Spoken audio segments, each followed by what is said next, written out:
여러분들 성가대 찬양 제목 기억나세요? 좁은 문으로 들어가라.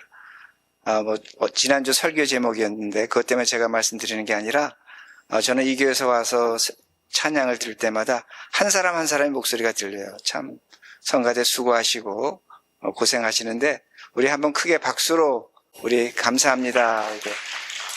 감사합니다. 예, 성가대 고맙습니다. 우리 기도하시고 하나님 말씀 듣겠습니다. 하나님 감사합니다.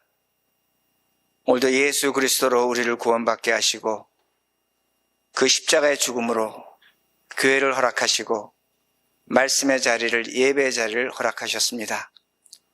사람들이 둘러앉았습니다. 사람이 말을 합니다. 그러나 하나님께서 말씀하여 주시고 우리의 마음의 문을 열게 하시고 그 말씀을 듣고 내 생각과 삶이 변해서 이 세상에서 부끄럽지 않게 살아갈 수 있도록 성령 하나님께서 말씀하여 주시옵소서. 하나님의 음성 되기를 간절히 바라며 예수님 이름으로 기도합니다. 아멘. 예, 오늘 말씀 우리가 그렇게 잘 눈여겨보지 않는 말씀이 됩니다. 그런데 오늘 말씀을 통해서 우리가 알 수 있는 것이 형제와 원수에 대한 정의가 됩니다. 원수가 있습니다. 여러분, 러시아의 문호 톨스토이는 뭐라고 얘기했냐면 예수님이 원수를 사랑하라고 했기에 우리는 원수를 죽여서도 안 되고 다치게 해서도 안 되고 심지어는 원수를 재판할 수 없다고 그렇게 이야기를 했습니다. 그러기에 그는 군대를 거부했습니다. 싸우는 것을 거부했습니다. 평화주의자로 살았습니다. 그러나 톨스토이는 성경을 문자적으로 해석한 사람이라는 겁니다. 성경을 문자적으로 해석했다는 것이 잘못됐다는 건 아닙니다. 그러나 때로는 우리가 이런 말씀을 신학적으로 해석할 필요가 있습니다. 원수를 사랑하라. 우리가 어떻게 신학적으로 해석할 수 있는가입니다. 예수님은 십자가에서 자신을 죽이는 사람들을 용서하셨습니다. 간혹 교인들 중에 어떤 사람이 있냐면 예수 죽이는 사람들을 원수라고 생각합니다. 절대로 그렇지 않습니다. 하나님은 모든 사람을 사랑하십니다. 그러게 용서하신 겁니다. 사람은 예수님의 원수가 될 수 없다는 겁니다. 그런데 예수님은 십자가에서 원수를 절대로 용서하지 않았습니다. 어떤 용서인가? 어떤 원수인가? 바로 죄의 권세입니다. 사망의 권세, 원수 마귀는 절대로 용서하지 않으셨다는 겁니다. 그러므로 예수님께서 십자가에서 죽고 부활하심으로 우리 몸에 있는, 우리 삶에 있는 죄의 권세, 사탄의 권세를 물리치셨습니다. 그리고 성령 하나님께서 오늘도 우리 마음 속에, 우리 정신 속에, 우리 몸 속에 와 계십니다. 그러기에 우리를 성령의 전이라고 그렇게 말씀합니다. 그러기에 우리는 원수와 싸워야 합니다. 어떤 원수와 싸워야 되는가? 우리 몸과 마음을 죽이려는 원수와 싸워야 된다는 겁니다. 그것이 적이 될 수 있고 그것이 질병이 될 수 있고 그것이 악한 자가 될 수 있습니다. 왜 싸워야 하는가? 다른 것이 아니라 우리 안에 우리 몸이 성령의 전, 하나님의 전이 됐기 때문입니다. 그 전을 파괴하려는 그 악한 것들, 원수들과 우리는 싸워야 한다는 말씀이 됩니다. 이것이 바로 성경이 우리에게 가르쳐주는 원수에 대한 정의가 됩니다. 그럼 오늘 본문은 무엇을 이야기하고 있는가입니다. 본문의 원수는 제가 지금까지 말씀드린 이러한 원수가 아니라는 겁니다. 본문의 원수는 어떤 원수가 되냐면 나는 원수라고 합니다. 나는 원수라고 하는데 하나님은 원수가 아니라고 말씀하는 겁니다. 여러분 가정에도 원수가 있습니다. 나는 원수라고 생각합니다. 근데 하나님은 말씀하십니다. 원수가 아니라고 말씀하신다는 겁니다. 그러기에 신명기 23장 7절을 제가 읽어드리겠습니다. 제가 읽습니다. 너는 에돔 사람을 미워하지 말라. 그는 내 형제임이라. 애굽 사람을 미워하지 말라. 내가 그 땅에서 객이 되었음이니라. 제가 이 말씀을 공동번역으로 읽어드립니다. 에돔이는 너희와 한 피를 나눈 사이다. 한 피를 나눈 사이다. 형제라는 겁니다. 상종 못할 사람으로 여기지 마라. 이집트인들도 상종을 못할 사람으로 여기지 말라. 너희는 그들의 땅에서 식객 신세를 졌기 때문이다. 무슨 말씀인가 합니다. 에돔은 에서, 야곱의 형 에서의 후손들입니다. 그리고 야곱의 후손은 이스라엘 백성들입니다. 이스라엘 백성들이 광야 40년 방황을 끝내고 가나안 땅으로, 하나님이 약속하신 땅으로 들어가려고 합니다. 그런데 에돔 사람들이 길을 막았습니다. 못 들어간다는 겁니다. 그러기에 이스라엘 백성은 어떤 생각을 하냐면 저 사람들이 상종 못할 사람들이라는 겁니다. 우리의 원수라는 겁니다. 그 원수되는 마음을 품었습니다. 근데 예수님께서 뭐라고 말씀하시냐면 원수가 아니라는 겁니다. 내 형제라고 그렇게 말씀합니다. 애굽 사람, 이집트 사람들도 마찬가지입니다. 이스라엘 백성이 400년 동안 그들에게 착취당하고 박해당하고 고난을 당했습니다. 철천지 원수로 생각했습니다. 근데 하나님 뭐라고 말씀하십니까? 원수가 아니라는 겁니다. 너희들이 배고플 때, 너희들이 가난할 때 그들이 너를 먹여줬다고 얘기하는 겁니다. 너희들의 형제라고 말씀하는 겁니다. 그러게 신명기 23장 8절입니다. 제가 읽습니다. 그들의 3대 후 자손은 여호와의 총회에 들어올 수 있느니라. 그들의 3대 후 자손들은 뭐냐? 너와 똑같은 하나님의 백성이 된다는 겁니다. 유대인 너희들만 하나님의 백성이 아니라 에돔 사람들도 이집트 사람들도 하나님의 백성이 될 수 있기에 너희의 형제라고, 너희의 자매라고 분명하게 말씀합니다. 그런데 이스라엘 사람은 어떻습니까? 아니라는 겁니다. 우리의 원수라는 겁니다. 우리 길을 막았다는 겁니다. 내 인생을 망쳤다는 겁니다. 나를 괴롭혔다는 겁니다. 나의 원수라고 분명히 그렇게 강조하고 있습니다. 그러기에 하나님은 말씀하십니다. 아니라는 겁니다. 너희 형제라고 분명히 말씀하십니다. 오늘도 우리는 원수가 있습니다. 속으로 어떻게 생각하면 철천지 원수로 생각합니다. 미워하고 증오합니다. 그러나 하나님 분명히 말씀하십니다. 아니라는 겁니다. 너 형제라고 분명히 말씀하신다는 겁니다. 오늘도 우리는 하나님의 뜻과 반대되는 생각을 하며 살아간다는 겁니다. 성경을 보면 형제와 원수가 나옵니다. 성경에서 형제라는 것은 사랑의 대상입니다. 그리고 7번씩 이름 없이 용서하는 대상이 형제라는 것을 우리 알고 있습니다. 그런데 성경이 참으로 신기한 게 있습니다. 성경 사전을 컨커던스라고 하는데 그 사전을 찾아보면 원수를 용서하라는 말씀은 단 한마디도 없습니다. 제가 이렇게 설교하면 어떤 분들은 놀랍니다. 성경에 원수를 용서하라는 말씀이 많습니다.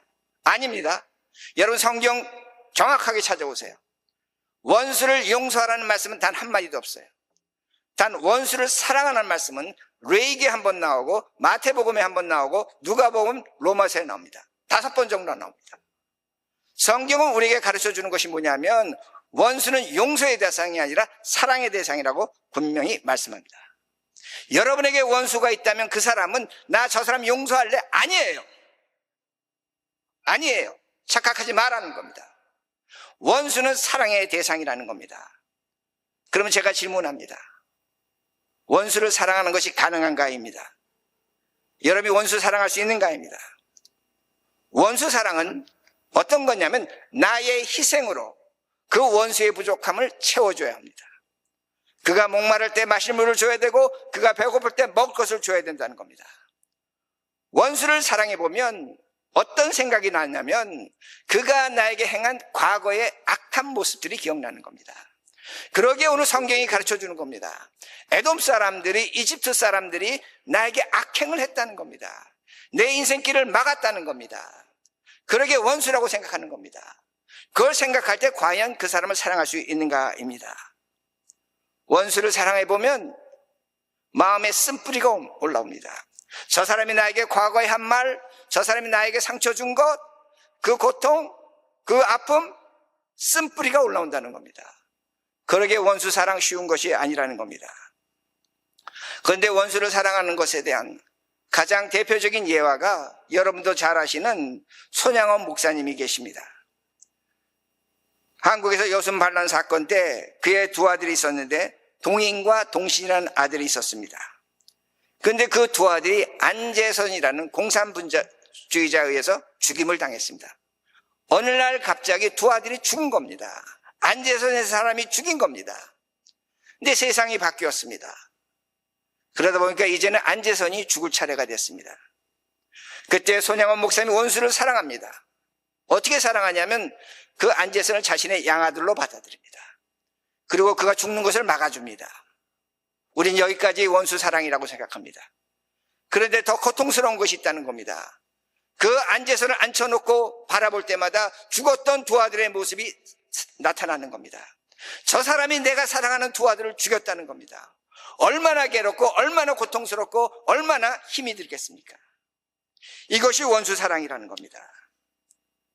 왜 하나님은 우리에게 원수를 사랑하라고 하는가 합니다. 제가 여러분에게 질문합니다. 여러분의 사랑의 실력으로 원수를 사랑할 수 있는가입니다. 원수를 사랑할 수 있는가입니다. 나에게 섭섭하고 나에게 조금만 잘못해도 원수 짓는 우리들인데 과연 원수를 사랑할 수 있는가입니다. 왜 하나님은 우리에게 원수를 사랑하라고 말씀하는가입니다. 다른 것이 아닙니다. 내 형제를 원수 만들지 말라는 겁니다. 다시 말씀드립니다.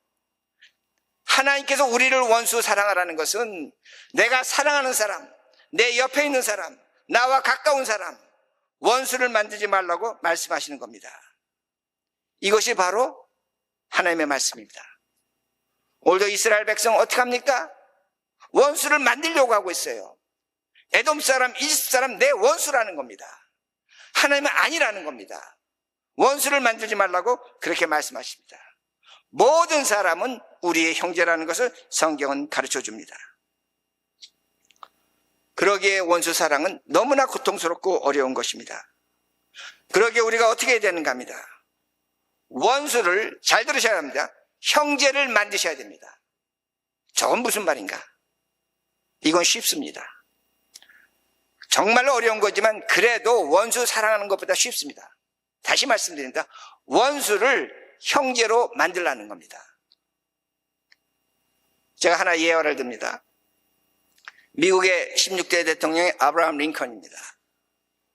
아브라함 링컨은 그가 정치를 할 때에 가장 무식한 정치인 중에 하나였습니다. 그 외모는 고릴라와 같았습니다. 그의 정적들이 당시 엘리트들이었는데 그의 학력을 보고 무시했습니다.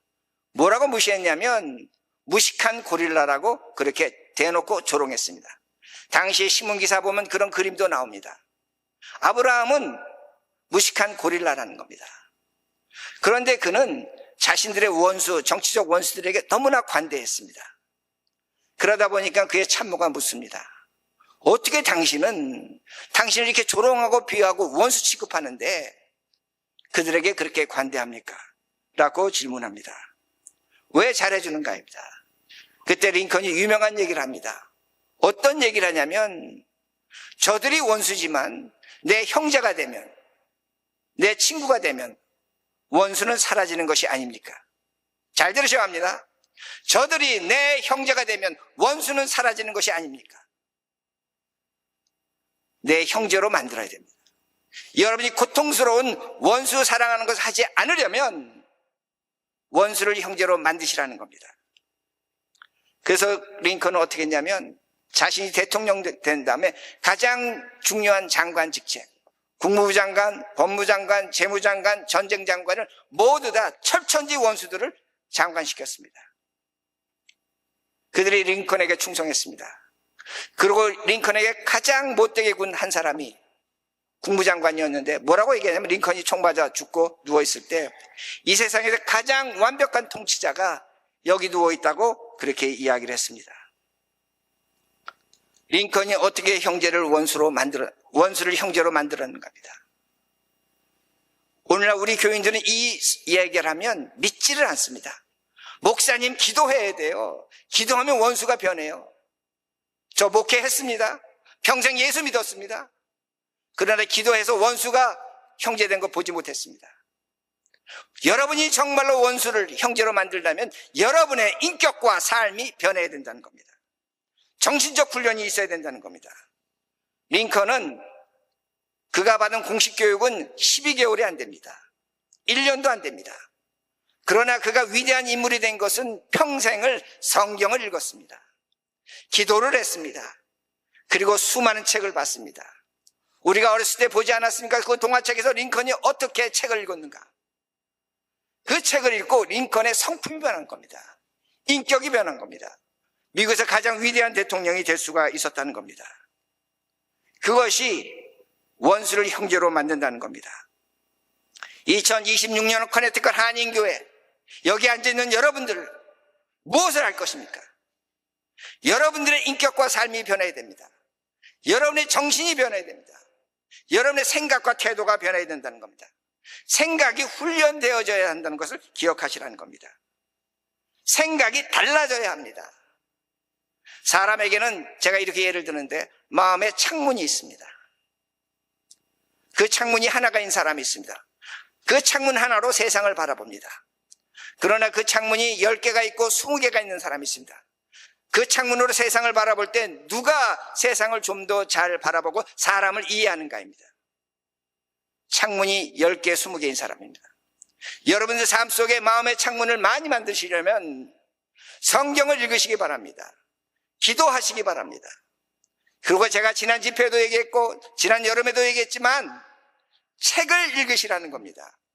무식하면 큰 소리만 냅니다. 교회 와서 떠드는 사람, 제가 이렇게 얘기하는 걸 이해하시기 바랍니다. 무지하면, 마음의 창문이 하나면 큰 소리로 떠든다는 겁니다. 하나의 창문을 갖고 있는 사람은 평면적 사고를 합니다. one dimensional thinking입니다. 단순한 사고를 합니다. 선과 악을 구분해서 선악으로 말합니다. 원인과 결과를 말합니다. 그리고 모든 걸 이분법적으로 생각합니다. 맞다, 틀리다. 여러분, 이 생각이 제가 틀렸다는 건 아닙니다. 그러나 굉장히 위험하다는 것을 기억하시기 바랍니다. 그런데 자기 마음속에 10개의 창문을 갖고 있습니다. 20개의 창문을 갖고 있습니다. 이런 사람은 모든 걸 입체적으로 생각합니다. 3dimensional, 가로가 있고 세로가 있고 높이가 있는 생각을 한다는 겁니다. 복합적 생각을 합니다.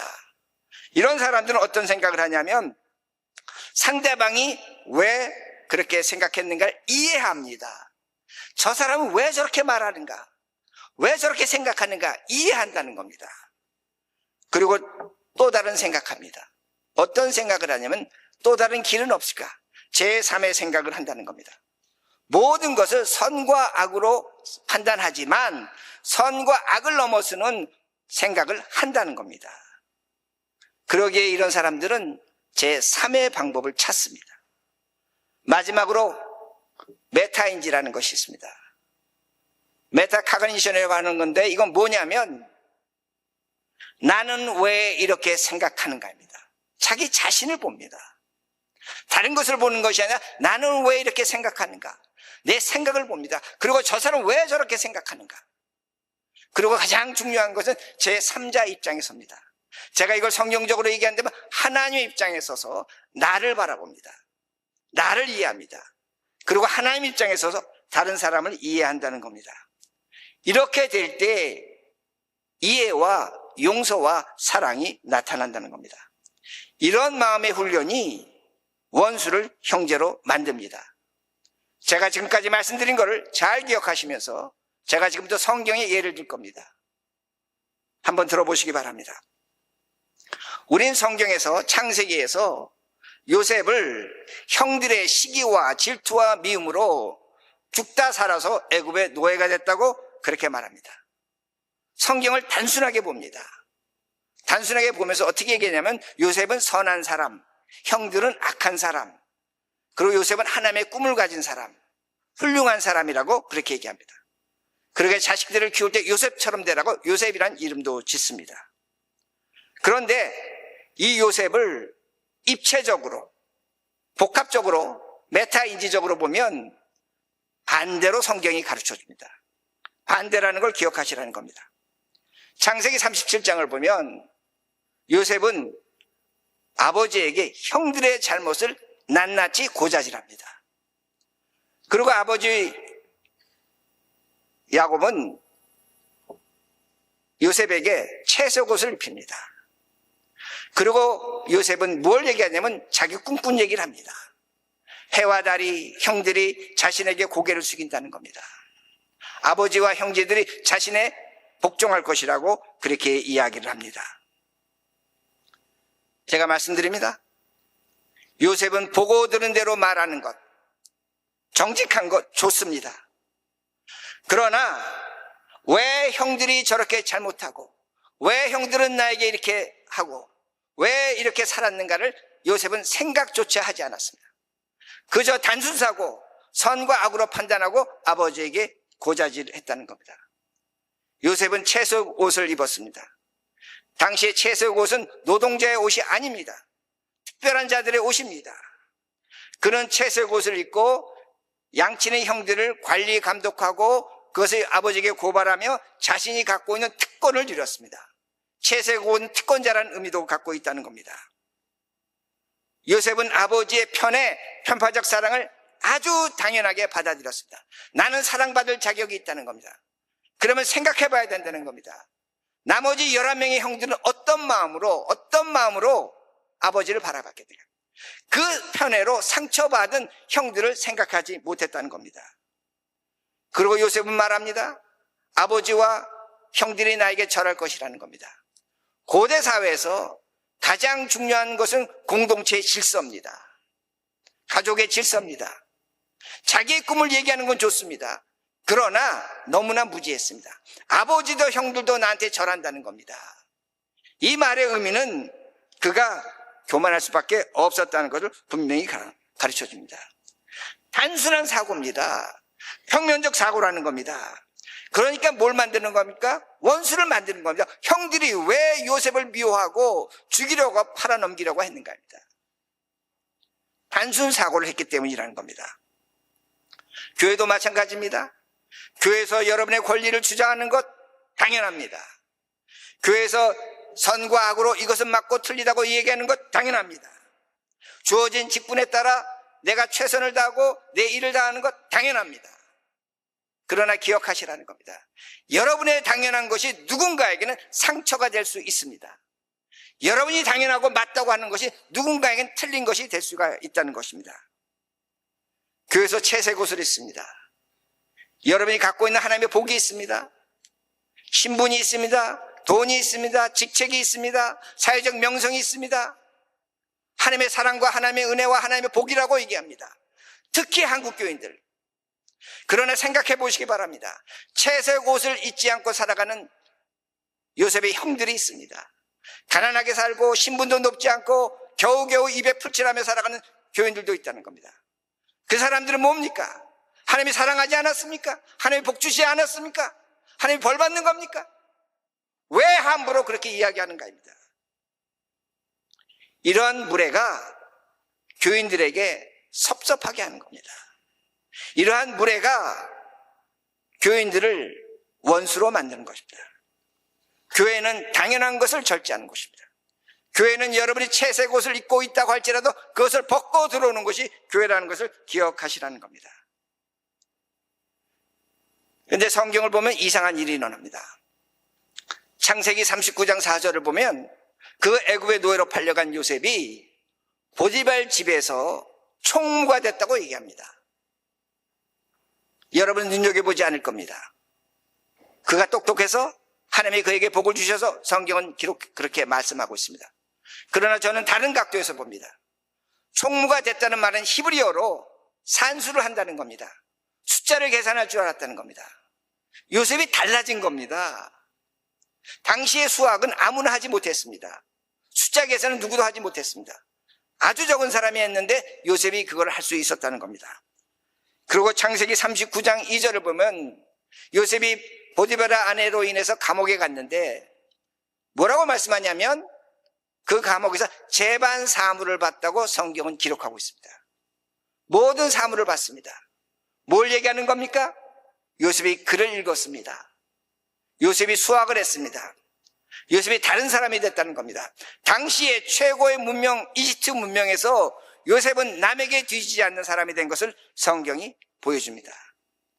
그것만 보여주는 것이 아니라 요셉의 삶을 통해서 우리가 알 수 있는 것이 뭐냐면 요셉이 단순 사고에서 벗어나서 복합적 사고를 하는 겁니다.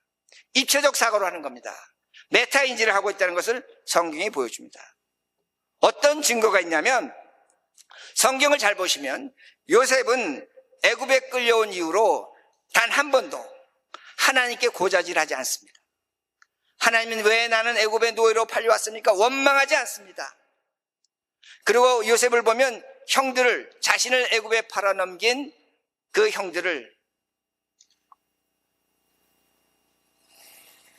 형들에 대해서 고발하지도 않는다는 겁니다. 형들을 대해서 원망하지도 않았다는 겁니다. 분노하지도 않았습니다. 그리고 자신의 그 삶을 그대로 받아들인 모습을 볼 수가 있습니다. 제가 이걸 어떻게 해석하냐면 요셉이 회개했습니다. 어떻게 회개하는가 합니다. 단순한 사고방식에서 복합적으로 입체적으로 생각할 때에 요셉은 깨달은 겁니다. 뭘 깨달았냐면 내가 형들을 원수로 만들었다는 겁니다. 그러게 창세기 45장을 보면 요셉이 이렇게 얘기합니다. 형들에게 얘기하는 겁니다. 형들은 나를 애굽의 노예로 팔았지만 하나님이 이스라엘 백성을 구하기 위해서 나를 먼저 이곳에 보냈다는 겁니다. 형들이 나를 노예로 판 것은 아니라는 겁니다. 팔긴 팔았죠. 그러나 하나님이 하신 일이라고 분명히 얘기합니다. 창세기 50장 20절에는 뭐라고 얘기하냐면 당신들은 나에게 악을 했지만 하나님은 그 악을 선으로 바꿨다고 그렇게 얘기합니다. 뭘 얘기하는 겁니까? 요셉이 하나님 입장에서 얘기하는 겁니다. 하나님의 입장에서 보면 나는 애굽의 노예로 팔려온 것이지만 하나님이 하신 일이라는 겁니다. 형들은 나에게 악했지만 그 악이 하나님께서 선으로 바꾸셨다고 그렇게 이야기하는 겁니다. 그러게 뭐가 됩니까? 형들은 나의 원수가 아니라는 겁니다. 내가 잘못하면 잘못했지 형들은 잘못하지 않았다고 분명히 이야기합니다. 모든 것을 하나님이 하셨다고 그렇게 이야기하는 겁니다. 그러게 제가 다시 말씀드립니다. 요셉은 가나안에 있을 때에 아버지와 있을 때 단순 사고방식을 가졌습니다. 평면적 사고방식을 가졌습니다. 그러게 형들을 원수로 만들어버렸습니다. 그러나 그가 애굽에 와서 복합적 사고를 합니다. 입체적 사고를 합니다. 메타적 사고를 합니다. 뭐라고 가르쳐 줍니까? 형들이 더 이상 원수가 아니라는 겁니다. 마찬가지입니다. 여러분들도 평면적 생각하면 오늘도 누군가 나의 원수입니다. 제가 장담합니다. 오늘도 여러분 마음속에 누군가 원수가 있다면, 누군가 미워한다면, 누군가 보고 싶지 않다면 그건 여러분의 생각이 평면적이라는 겁니다. 단순하다는 겁니다. 그러나 여러분이 입체적으로 생각해 보면, 복합적으로 생각해 보면 모든 것은 지금 이 교회도 하나님이 하고 계시는 겁니다. 다시 말씀드립니다. 여러분이 조금만 생각을 바꿔보면 모든 것을 누가 한다고요? 하나님이 하고 계시는 겁니다. 이걸 믿으라는 겁니다. 그러게 우리의 생각이, 우리의 단순한 생각이 변하지 않으면 우린 평생 불행하게 살 겁니다. 평생 원수하고 살 것입니다. 그러게 생각을 바꾸시라는 겁니다. 이런 태도는 우리를 불행하게 만든다는 겁니다. 그러게 신명기 23장 8절에 이렇게 말씀합니다. 뭐라고 말씀합니까? 하나님이 3대 후에 너희 원수들을 하나님의 총회, 하나님의 백성에 들어올 것이라고 그렇게 말씀합니다. 하나님의 백성이 될 수 있다는 겁니다. 우리에게도 3대가 있습니다. 우리도 그 3대 안에 우리의 생각이 바뀌어야 됩니다. 오늘 앉아있는 여러분의 태도와 여러분의 마음이 변해야 됩니다. 언제 안에? 3대 안에. 3대는 시각적으로 보면 3 제너레이션입니다. 100년 정도 될 겁니다. 고대사회 계산으로 보면. 근데 하나님의 시간으로 보면 1000년이 하루 같고 하루가 1000년 같은 하나님의 시간으로 보면 3년은 3초가 됩니다. 3년은 3년이 됩니다. 그야말로 그대로 100년이 될 수 있다는 겁니다. 지금 나의 생각을 바꾸면 지금입니다. 째깍째깍 3초 후에 여러분의 생각을 바꾸면 여러분의 원수는 사라집니다. 여러분은 평생을 행복하게 살 수 있습니다. 그런데 나는 아니야. 나는 3년은 기다려볼 거야. 3년 기다려 보시기 바랍니다. 여러분 3년 동안 원수와 살아야 됩니다. 3년 동안 불행할 것입니다. 더 나아가서 나는 생각을 절대로 바꾸지 않을 거야. 저 사람은 내 평생 원수야. 평생 원수로 사시기 바랍니다. 그럼 여러분 평생 불행할 것입니다. 저주가 아닙니다. 성경이 가르쳐 줍니다. 뭐라고 가르쳐 주냐면 이 시간의 차이를 선택하지 못하면 구원이 없다고 성경이 가르쳐 줍니다. 요한일서 2장 9절입니다. 제가 있습니다. 잘 보시기 바랍니다. 요한일서 2장 9절. 빛 가운데 있다 하면서 그 형제를 미워하는 자는 지금까지입니다. 영어 번역 until now입니다. 어둠에 있는 자요. 내가 지금 이 자리에 앉아서 예배 드리면서 하나님이 찬송하면서 누군가 원수를 갖고 있다면, 그 형제가 원수라면 지금 그 사람은 어디에 있느냐? 어둠의 권세에 있다는 겁니다. 마귀의 권세에 있다고 성경은 가르쳐 줍니다. 요한일서 3장 15절입니다. 그 형제를 미워하는 자마다 살인하는 자니, 형제를 미워하는 자마다 살인하는 자니, 살인하는 자마다 영생이 그 속에 거하지 아니하는 것을 너희는 아는 바라. 살인이 사람을 죽이는 게 살인이 아닙니다. 하나님의 성전이 된 그 사람의 마음과 정신과 육체를 괴롭히는 것도 살인입니다. 그러기에 성경은 말씀하는 겁니다. 내 형제를 살인하는 자, 뭐라고 말씀하고 있냐면 영생이 그 속에 거하지 않는다는 겁니다. 다른 말로 얘기한다면 구원이 없다고 성경은 가르쳐 줍니다. 그러게 여러분 어떻게 하시겠습니까? 오늘도 단순한 사고방식으로 여러분의 형제를 원수로 남겨두겠는가입니다. 성경은 가르쳐 줍니다. 그것이 얼마나 무서운 죄라는 것을 분명히 가르쳐 줍니다. 그러게 여러분의 생각을 바꾸셔야 됩니다. 여러분의 삶의 태도를 바꾸셔야 합니다. 저는 여기 있다 석 달 후면 돌아가요. 그러나 석 달이 아니라 3초 지금부터 바로 여러분 생각 바꾸셔야 됩니다. 우리 주 예수 그리스도가 여러분을 십자가에서 죽고 부활하심으로 구원하셨습니다. 생각을 바꾸시라는 겁니다. 뭘 어떻게 바꿔야 됩니까? 복합적으로 생각하세요. 입체적으로 생각해 보세요.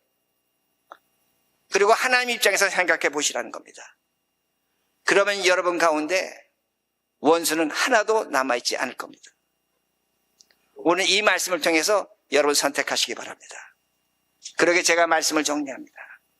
형제를 원수로 만들지 마시기 바랍니다. 형제를 원수로 만들지 마시기 바랍니다. 우리의 실력으로 원수 도저히 사랑할 수 없습니다. 두 번째는 여러분이 성경과 기도와 책으로 여러분의 생각을 풍성하게 만드셔야 됩니다. 그럴 때 여러분들은 원수를 형제로 만들 수가 있습니다. 그리고 형제를 사랑하고 용서하는 모습으로 여러분의 구원의 증거로 삼으시기 바랍니다. 그리고 마지막으로 부탁드립니다. 여러분의 생각이, 여러분의 사고방식이 여러분의 선택에 따라 달렸습니다.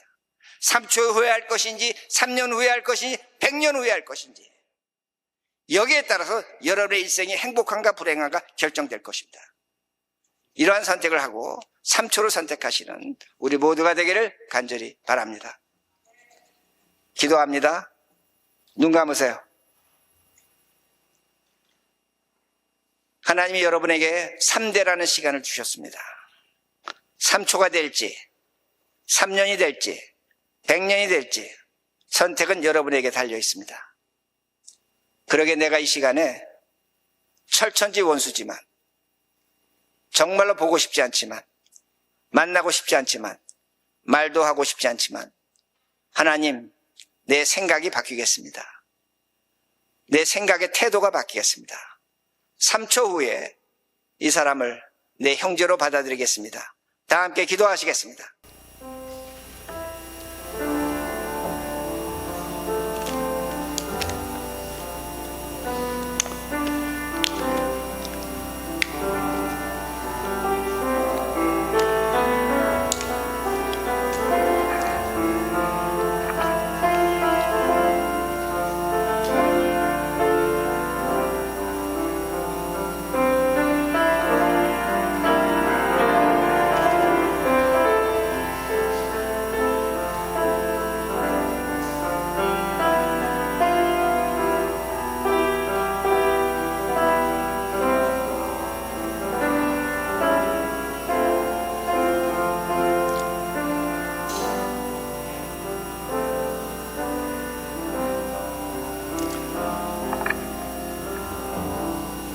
하나님, 우리 가정의 남편이 원수입니다.